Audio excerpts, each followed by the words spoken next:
Hello everyone, it's your boy Sameer, welcome to B for bros. तो हाँ, मैंने ऐसा कहा था कि भाई फाइनल अपने ही है, टेंशन की कोई बात नहीं है, गलती होगी क्या कह सकते हैं। लेकिन इससे एक बात तो साफ होगी कि अपने मिडल ऑर्डर को सुधरने की जरूरत है। आगे वर्ल्ड कप आने वाला है अगले महीने, तो हाँ भाई बहुत जरूरी है अपने मिडल ऑर्डर पे ध्यान देना। पहले मैच तो जीत गए, जो कि कहीं ना कहीं फाइनल ओवर तक जाते थे, हाड़ी हाड़ी विकेट तक जाते थे, किस्मत थी तो जीत गए, लेकिन फाइनल नहीं जीत पाए। लेकिन अच्छी चीजें भी इससे पता चल गई हमारे सामने ही कि हाँ भाई फखर को तो बाहर निकालो, उसकी जगह हैदर अली को पता नहीं क्यों नहीं लाड़े बाहर बिठाया हुआ उसको। और दूसरी तरफ इफ्तिखार को निकाल के और मिडल ऑर्डर में जो दो हैं जिनका कोई काम नहीं है उनको निकाल के शुएब मलिक को भी लेके आए साथ, ताकि वर्ल्ड कप के लिए कोई बाहर तो बने अपने मिडल ऑर्डर। और रिजवान और बाबर पे ना सब कुछ करे, और रिजवान को भी दुख है, अपनी 50 तो कर गया, हमारा क्या है, हमें तो इस सब की आदत है, एडजस्ट कर लेंगे। तो अरसलान से भी एक इस पे वीडियो चेकआउट करते हैं, जो आ गया वो भी दुख का इजहार करेगा तो समझ सकते हैं उसको भी, हम एक दूसरे को तो समझ ही रहे हैं। तो जरा चेकआउट मारते हैं और अपनी कमेंट और रिएक्शन देते हैं। लेकिन उससे पहले चैनल को सब्सक्राइब नहीं कर रखा तो जल्दी जाकर सब्सक्राइब कर दो, साथ में बेल आइकन भी दबा देना। शुरू करते हैं।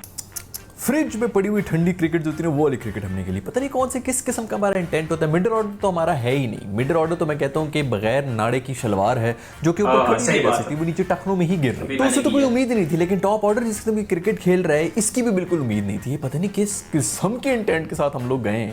इस पूरे मैच के अंदर जो फाइनल हुआ ना, सिर्फ एक फर्क था, वो फर्क ये था कि श्रीलंका के जब 5 आउट हुए थे 50 के ऊपर, तो वो जिस इंटेंट के साथ क्रिकेट खेल रहे थे, और हमारे जब 2 आउट हमारे तो अलग ही लेवल के प्रेशर होते हैं बॉलिंग में, फील्डिंग में। ये हालत सबको ये लगता है कि सारी रिस्पांसिबिलिटी मेरे ऊपर ही है। हर बंदा जो है ना वो इंडिविजुअली ये सोच रहा है कि मैं आउट हो जाऊं, भाई किसी को जरूरत नहीं है। T20 के अंदर मैं पहले भी 1000 दफा कह चुका हूं कि नए माइलस्टोन्स बनाने की जरूरत है। वो मैं पाकिस्तानियों के लिए ही बना दें, क्योंकि वैसे तो आईसीसी ने कुछ करना नहीं है। 25 रन की इनिंग्स का एक माइलस्टोन होना चाहिए, जिसके ऊपर होना चाहिए कि आपने आके सिर्फ 25 रन बनाने हैं, नहीं चाहिए आपके 40, नहीं चाहिए आपके 70 यार। अगर तो आपको एक 10 बॉलों में 25 बना लो, 20 बॉल्स खेल लिए तो फिर आपने अगली 5 बॉलों के ऊपर जो अपनी स्ट्राइक रेट है वो 200 के ऊपर। इसी किस्म की क्रिकेट चेंज हो चुकी है, दुनिया कहां से कहां पहुंच गई। श्रीलंका इसीलिए जीता है, उनके कोई बड़े बड़े प्लेयर्स नहीं, कोई बड़ी बड़ी इनिंग्स नहीं चल रही होती, लेकिन जो भी आता है 20-25 रन जो है क्विक करके कंट्रीब्यूट करके चला जाता है।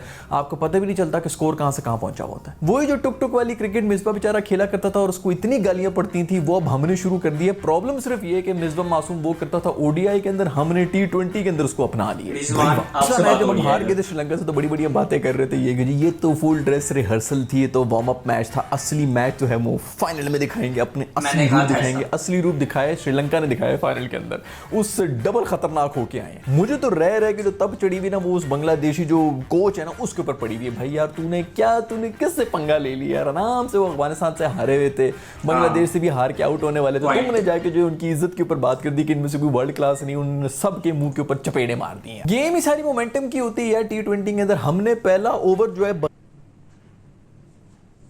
गैर किसी बॉल के 10 रन बनाए हुए थे। अगली जो 6 बॉलें थी उसके ऊपर हमें कम से कम भी 10 से 12 रन बनाने चाहिए थे, ताकि वहीं पर मैच ही खत्म हो जाता, पूरा का पूरा मोमेंटम हमारे पास शिफ्ट हो जाता और श्रीलंकन बॉलर्स के ऊपर इतना ज्यादा प्रेशर आ जाता कि वो बेचारे से रिकवर करने कांपना शुरू हो जाते। लेकिन नहीं, हमने तो वो करना नहीं है। एक बॉल भी नहीं हुई और 10 रन हो गए हमारे। फिर भी कोई अगले 3 ओवर्स के अंदर हमने 13-14 रन ही बनाए। पहले मोमेंटम जो है वो सारे श्रीलंकन को देते रहे, कैचेस ड्रॉप कर करके, और ड्रॉप्स भी ऐसे किए कि मैं क्या बताऊं। शेडी ने जो है ऊपर से कह तो दिए कि जी कैचेस विन मैचेस और मैं पूरी रिस्पांसिबिलिटी लेता हूं। देखो दोस्त, तुम्हारा पूरा कसूर नहीं है, तुम्हारे सर पे लगी थी, उसके बाद जो है तुम्हारे वैसे आसान खता हो गए थे। तुम्हें एक ही जगह 3-3 बॉलर नजर आ रही थी, मैं इसको समझ सकता हूँ। 1-2 यार वैसे इतने इनसे कैच होते नहीं है, लेकिन जब कोई एक बंदा कैच काटा होता है तो उसको भी बीच में से इंटरप्ट कर देते हैं शादाब भाई साहब। उसने कैचेस ड्रॉप किए, उसके बाद ये जो कैच इसने किया ना, जो ये टक्कर बिल्कुल इन दोनों की जो है वो उसने सर जाके मारा है। इस मासूम को कोई हेलमेट ही पहना, ऐसा लग रहा था कि भाई उसको बचा रहा है किसी चीज से। आसिफ अली कोई चीज गलत पकड़ने लगे, उसको बचा रहा है उससे कि ना कर।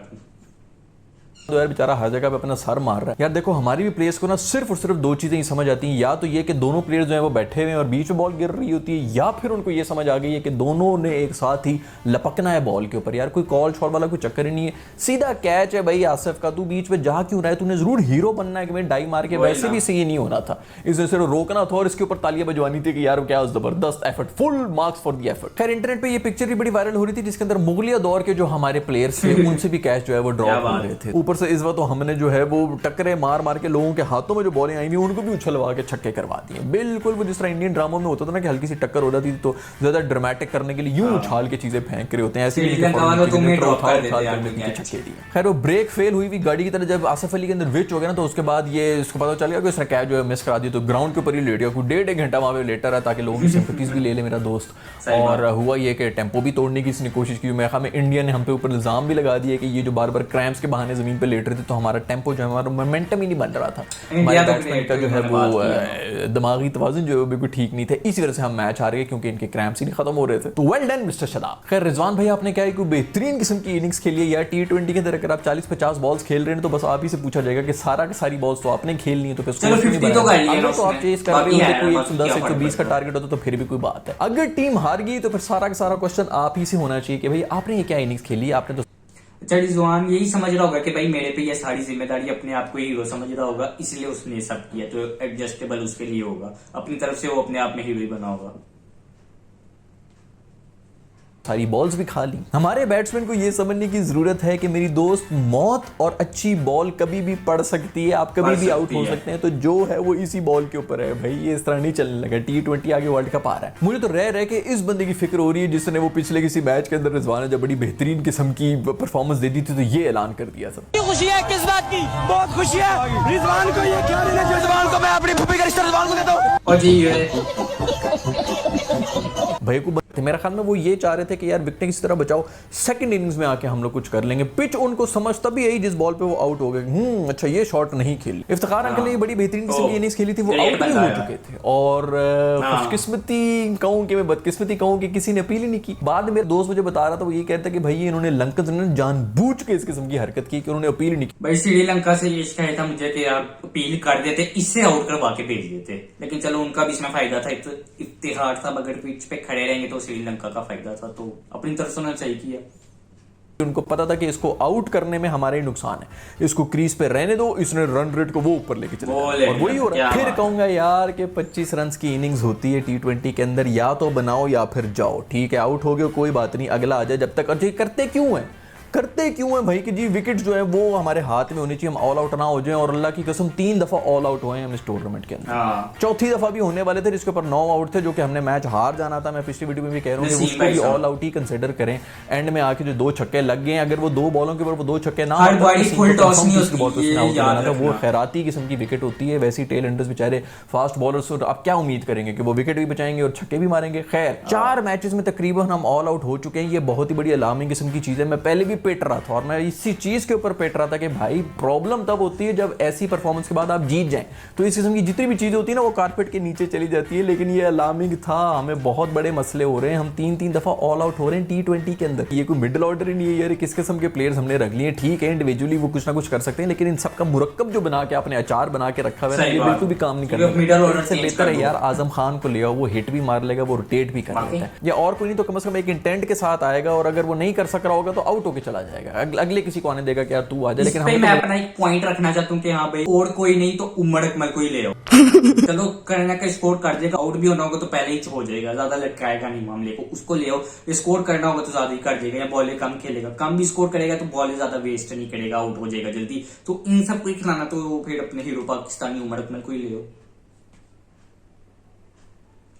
मजाक उड़ाने ना, हमने तो वजन के मजाक उड़ाने, हमने तो पर्ची के लेबल लगा देने। दूसरा भाई रमीज भाई आपसे खुदा के लिए रिक्वेस्ट है कि यार शान मसूद को अंदर ले आए। अभी आजकल उसकी फॉर्म है, जब उसकी फॉर्म चली जाएगी तो फिर हम उसको अंदर डालेंगे। शोएब मलिक की भी जगह बन रही होती, शोएब मलिक को भी हमने वैसे ये जो ऑस्ट्रेलिया के अंदर पिचेज होंगी वहां पे वो चलेगा तो नहीं, लेकिन इनसे तो ज्यादा ही चल पड़ेगा ना यार, कुछ ना कुछ तो कर लेगा भाई, कम से कम एक्सपीरियंस ही काम आ जाएगा। शर्जीर खान की भी मेरे ख्याल में जगह बनती है, हमारी ओपनिंग जो है वो सही नहीं चल रही है, ठीक है वो काम कर रहे हैं जितने भी कर रहे हैं, उनको हम टीम से बाहर निकाल दो। लेकिन मेरे ख्याल में जो फर्स्ट 6 ओवर्स हैं उसके अंदर ऐसा बंदा कोई होना चाहिए जो कि सर्कल के ऊपर से मार के चौके मार सके कम से कम, क्योंकि मिस टाइम तो हमने करनी होती, मिस टाइम करने की वजह से जो कम से कम चौके हो जाएंगे। इस सूरत हाल में जब वो सर्कल के बाहर मिस टाइम हो रही होती है तो वो सारे कैचेस हो रहे होते हैं। वैसे सबसे ज्यादा मजे जो है ना मेरे दोस्त फखर कर रहे हैं, क्योंकि सब लोग जो है वो रिजवान को और इफ्तिखार को और इन लोगों को, बाबर वगैरह इन सब लोगों को गालियां दे रहे हैं। किसी को याद ही नहीं है कि फखर साहब भी बीच में आके क्या कुछ करके गए। मतलब सबसे क्रूशल जो स्टेज है नंबर 3 वाली, उसके ऊपर ये भाई आ रहे हैं पूरे टूर्नामेंट में। आई डोंट इवन नो कि इनका सबसे इंपॉर्टेंट विकेट ही वही वाली मसला है तो वो यार इसके ऊपर कोई जादू मंत्र हुए, कोई इस किस्म की चीज हुई भी, उसके मसले हल कराओ यार। ये इस तरह इस टीम के अंदर नहीं रह सकते। कैचेस भी ड्रॉप करा रहे हैं, उसके बाद जो है बैटिंग के अंदर भी इस किस्म के अगर माहौल मचा हुआ है तो ये तो बहुत ही अलार्मिंग। किसी को याद भी नहीं है, वो इतनी छोटी देर के लिए आया था कि किसी को याद भी नहीं कि उसको गालियां भी देनी है, बाकी सबको गालियां पड़ रही है। मेरा दोस्त जो है निकल गया। वैसे आपस की बात है कि रिक्वेस्ट है रिजवान को गालियां निकालते ये मत भूलो कि भाई फखर ने क्या किया है, उसको भी जरा याद रखो। श्रीलंका एक वाहिद ऐसी टीम है जिससे हार के जो बुरा नहीं लगता, क्योंकि कम से कम जो है ना वो तमीज से खेलते हैं, पैशन के साथ खेल रहे होते हैं, प्यार भी आ रहा होता है उनके ऊपर, क्योंकि अच्छी टीम। दूसरी बात ये कि इस वक्त तो उनके पास कोई बड़े प्लेयर्स भी नहीं थे, तो वो जिस तरह टीम वर्क के साथ खेल रहे थे। और जो सबसे सच्ची बात है वो ये है कि इस पूरे टूर्नामेंट के अंदर सबसे अच्छी क्रिकेट अगर किसी ने खेली तो वो श्रीलंका ने ही खेली। अपने बलबूते के ऊपर आए, ना कि हमारी तरह लक की बेस पर या फिर फलानी टीम गंदा खेल गई या फलानी टीम हार गई या आखिरी बॉल के ऊपर जीत गए, इधर उधर करके नहीं आए। प्रॉपर फाइट करके अच्छी क्रिकेट खेल के आए। दूसरा मुझे लगता है श्रीलंका को सबसे ज्यादा जरूरत भी थी इस वक्त, जितने हालात उनके खराब हैं तो उनकी कौम के लिए एक बड़ा ही बेहतरीन किस्म का गिफ्ट है ये। हमारी कौम का क्या है यार, आधे जो है हम वो अंडर वाटर हैं, जो सूखे में वो बेचारे वैसे ही जलील हो रहे हैं, तो हम लोग तो बर्दाश्त कर लेंगे, लेकिन उनके लिए कम से कम कुछ अच्छा हो जाए। फिर कहीं ना कहीं मैं इस बात पे भी खुश हूँ कि श्रीलंका जो है they are actually getting back into the game. बहुत अरसे से जो है इनकी टीम बेचारी बहुत ही माठी हुई भी थी, और उसकी वजह से जो है मुझे लग रहा था कि यार ये इतनी खूबसूरत क्रिकेट खेलने वाली एक टीम थी। संगकारा और जयवर्धने जब से गए तो उसके बाद से अचानक ही इतना ज़्यादा नोज डाइव ले ली इन्होंने, वो बॉलर्स भी इनके कुछ चले गए। तो मैं बड़ा खुश हूँ कि कम से कम जो है वो वापस आ रहा है और बेहतरीन किस्म की क्रिकेट खेल रहे हैं। सबसे बड़ी बात जो श्रीलंका ने की वो ये की कि जो बहुत बड़ी मिथ बनी हुई थी ना कि टॉस जो जीतेगा वही जीत जाएगा, फलाना ये वो, इस दफा उन्होंने टॉस हार के पहले बैटिंग करके पाकिस्तान को आउट प्ले किया और हराया। वैसे बहुत सी अच्छी चीजें भी हुई हैं, और उनमें सबसे बड़ी बात यह है कि हमारा जो पेस अटैक है वो बहुत ही खूबसूरत किस्म का बन चुका है। अब आप सोचें, नसीम और हारिस की तारीफ करना चाहूंगा कि उन्होंने जो 2 आउट किए थे ना बोल्ड, जो उनकी गेंद अंदर आई थी, क्या चुम्मेश्वरी गेंद थी यार, मजा आ गया वो देख के। मतलब इस मैच में जो और भी अच्छी चीज हुई है उनमें से इन दोनों की वो बॉल थी कि ये जो आएगा बीच में शाहीन भी आएगा तो कितना ही खूबसूरत किस्म का पेस अटैक होगा। बैटिंग के अंदर में थोड़ी सी चेंजेस की जरूरत है। मिडिल ऑर्डर के अंदर अगर कोई सॉलिड किस्म के बैट्समैन आ जाएं जो कि रोटेट कर सकें और एट विल चौका या छक्का मार सकें, तो समझ रहे हो कि सिचुएशन क्या है और उसके लिहाज से हमने खेलना है, तो ये मसला सॉल्व हो जाएगा। कोई इतना बड़ा मसला नहीं है हमारा। इस मैच में अगर हम हारे हैं ना तो वो हारे हैं कप्तानी की वजह से। जब बॉलिंग में उनके 5 आउट हो चुके थे तो उस वक्त you should have gone for the किल। वहां पे जो है ऐसे बंदे को लगा रहे हैं जिसको आपने पूरे टूर्नामेंट में बॉल नहीं करने दी, यानी कि इफ्तिखार भाई जो है उन्होंने 1 विकेट ले लिया, दैट वाज इट, वो बहुत अच्छा था, बस ठीक है उनको पीछे करो और अपना जो स्ट्राइक बॉलर है उसको डाल दो बीच में, रूफी को डाल दो, किसी को डाल दो, ऊपर से नवाज को अपने साइड पे रखा था। नवाज ने 1 ओवर कराया जो कि पूरे टूर्नामेंट हम उसके ऊपर रिलाय कर रहे थे, उसकी बेहतरीन और उसकी थिंकिंग हेड वाली बॉलिंग की वजह से 1 ओवर उसने कराया, 3 रन दिए हैं बॉय ने, और कोई उसके लिए ओवर बचा ही नहीं था फिर उसके बाद, क्योंकि सारे जो है इफ्तिखार भाई करा गए थे और इफ्तिखार भाई जो उस वक्त कुट खा के उसके बाद हसनैन को भी जो दिया था, मैं पहले भी कहा गया वो भी छोटा है,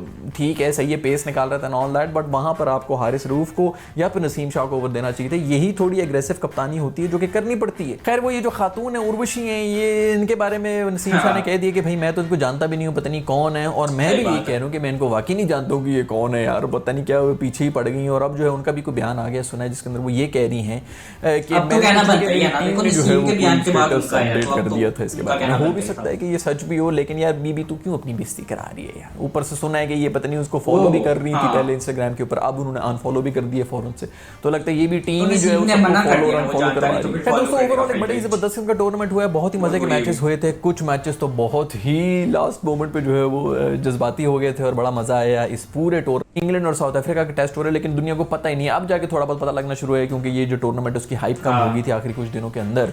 मेरा ख्याल है जितनी भी जो हाइप है ना, जो आधी दुनिया मतलब 1/3 जो दुनिया है इस वक्त तकरीबन 2 बिलियन लोग जो हैं वो इस टूर्नामेंट को देख रहे थे, तो ऑफ कोर्स इसकी हाइप तो बहुत ज्यादा होनी थी। तो ये एक ब्यूटी है जो कि इन टूर्नामेंट्स की होनी चाहिए और मेरे ख्याल में ये रेगुलर बेसिस के ऊपर होनी चाहिए, और बहुत ही ज़बरदस्त क्रिकेट देखने को भी मिली और बहुत ही मज़ा भी आया इस टूर्नामेंट में। पाकिस्तान ने ओवरऑल अच्छा खेला है, लेकिन ये इस किस्म की जो चीज़ें हैं आई थिंक ये बड़ी अलार्मिंग है। एक तरह से अच्छा भी हुआ कि हम हार गए, क्योंकि अब हम हारे हैं तो ये चीज़ें एक्सपोज हो रही हैं। अगर हम जीते होते तो इस बारे में किसी ने बात करी कितनी वीडियो से कह रहा था कि भाई जब जीते हो ना तब हमें देखना चाहिए कि हम किस तरह जीते और हमने कितनी गंदी हरकतें की हैं इस मैच के अंदर। जब मैच शायद बिल्कुल ही वन साइडेड होना चाहिए था, उसके अंदर जो सबसे ज़्यादा हम जज्बाती थे ना अफगानिस्तान के मैच के बाद, जो है कोई किसी की सुनने को तैयार ही नहीं था। उस वीडियो के अंदर भी मैंने यही कहा था कि आपस की बातें निहायत ही गंदी क्रिकेट खेली हमने, लेकिन उस वक्त कोई इस बारे में बात करना चाह ही नहीं रहा होता। तो अच्छा ही हुआ कि हम ये हार गए, ताकि कम से कम ये जो चीज़ें हैं ये थोड़ी बाहर हैं, एक्सपोज हों, और अभी आगे जो वर्ल्ड कप हो रहा है उसके लिए कुछ बेहतरीन किस्म का मिडल ऑर्डर तो बने। मुझे उम्मीद है कि आज की एपिसोड आपको जरूर पसंद आई होगी। ऐसा है तो लाइक के बटन को छू लें, और अभी तक अगर आपने सब्सक्राइब नहीं किया तो यार सब्सक्राइब के बटन को दबाओ। मैं जो है ना बस ये आखिरी दफा कह रहा हूँ तुम लोग को, दोबारा मैंने वार्निंग नहीं देनी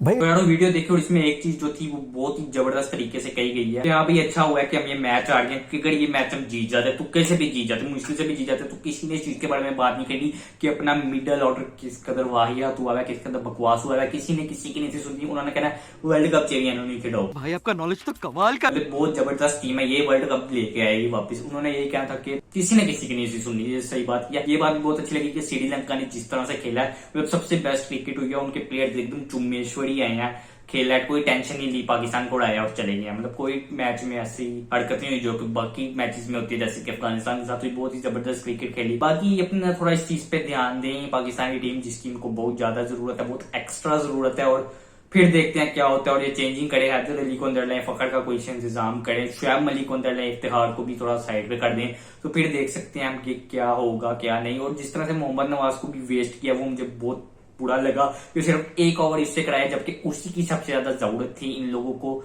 और उधर इफ्तिखार भाई साहब आ रहे थे, श्रीलंका की तरफ से खेल रहे थे, और किसी को पता नहीं चला कि वो अंडर कवर्ड एजेंट है, उसको दे गए सारा। तो कुछ इस पे करना चाहिए इन्हें, और कम से कम जो है स्कोर भी थोड़ा तेज खेलें, T20 को समझ के खेलें, क्योंकि वर्ल्ड कप भी है T20। तो इस तरह से खेलने, स्कोर कार्ड या बॉलें जाया करते हैं, वो नहीं चलेगा। ठीक है, 20 रन बनाओ, लेकिन 20 रन भी सिर्फ इस तरह बनाओ कि आपकी बॉलें ज्यादा जाया ना हो, और अगला प्लेयर आ जाए जो कि कुछ करने लायक हो, और प्रेशर भी ना बने। तो हाँ, ये वीडियो थी अपने CBI भाई साहब की, और काफी उन्होंने अच्छी पॉइंट इसमें डिस्कवर की, और जो हाईलाइट भी चीजें की, अप एंड डाउन के बारे में भी बताया, और जिसपे गौर करना चाहिए वो भी बताया। बाकी इतनी कोई टेंशन वाली बात नहीं है, अगर ये चेंजिंग करें तो अपने आगे अच्छे चांसेस बन जाएंगे, और इस पे गौर करें। तो आपका इस पे क्या कहना है मेरे को कमेंट में जरूर बताना, प्लीज जरूर बताना। और ओरिजिनल वीडियो को भी जाके चेकआउट करें, वो भी बहुत जरूरी है। और आप चैनल कहीं से भी नए आगे तो सब्सक्राइब तो मार देना इस चैनल को, साथ में बेल आइकन भी दबा देना, वो बहुत जरूरी है। वीडियो को शेयर करना, लाइक करना, कमेंट करके बताना। बस इतना ही कह सकता हूँ, और क्या कह सकता हूँ। नेक्स्ट वीडियो में मिलेंगे, तब तक के लिए